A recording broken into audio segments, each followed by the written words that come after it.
இன்னொரு விஷயம் பெருசா பார்க்கப்படுறது என்னன்னா, நம்ம நிஃப்டில இந்த கடந்த திங்கள், செவ்வாய், புதன் 3 நாட்கள்ல வந்து நம்ம கிட்டத்தட்ட 650 பாயிண்ட்ஸ் வரைக்கும் ஏறி கிரீன்ல பார்த்துட்டு இருந்தோம். ஆமா.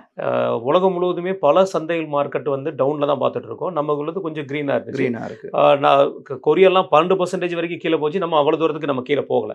ஆனா ஒரே நாள் அந்த வியாழக்கிழமை இந்த வார ஒரு இஷ்யூவாக 750 பாயிண்ட்ஸ் ஒரே நாள்ல மைனஸ் ஆக வாய்ப்பு இருக்கு. வாய்ப்பு இருக்கு. இத விட பெரிய பெரிய பெர்சன்டேஜ்லாம் நம்ம கீழ பார்த்துருக்கோம். அதுவும் பர்ட்டிகுலர் இந்த 1 வீக் டைம் பீரியட் எடுத்துக்கோங்களேன். இந்த 1 வீக் டைம் பீரியட் ஓவரால் ஃபால்ல ஒரு பெரிய இம்பாக்ட்ட கிரியேட் பண்ணிருக்கு.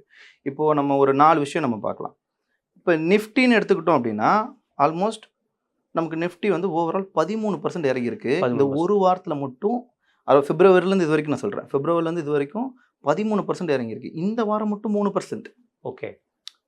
இம்பாக்ட் பெரிய டாமினன்ட் பண்ணிருக்கு. ஆமா, பெரிய டாமினன்ட் பண்ணிருக்கு. அது நிஃப்டி 50. கோல்டு வந்து ஆல்மோஸ்ட் 20% இறங்கியிருக்கு. இந்த வாரத்துல மட்டும் 10% இறங்கியிருக்கு. 10% ஓகே. பாத்துங்க 20% ஓவரால். அப்ப கிட்டத்தட்ட 3 வாரத்தோட பெர்ஃபார்மன்ஸ் இந்த ஒரு வாரம் கேட்ச் பண்ணுது. கோல்டு 4.5% ஏறி இருக்கு. 1.5% இந்த ஒரு வாரத்துல ஏறி இருக்கு. இந்தியன் கரன்சி 1.5% இறங்கி இருக்கு. அது ஆப்போசிட்டா. எஸ். அப்ப குரூட் ஆயில் 70% ஏறிச்சு. இந்த ஒரு வாரத்துல 30% ஏறி இருக்கு. பிப்ரவரில இருந்து ஓவரால் 70%. இந்த ஒரே வாரத்துல 5 நாள்னு கணக்கு பண்ணீங்களா 30% ஏறி இருக்கு. அப்போ இந்த ஒரு வாரத்தோட இம்பாக்ட் வந்து பெரிய இம்பாக்ட்.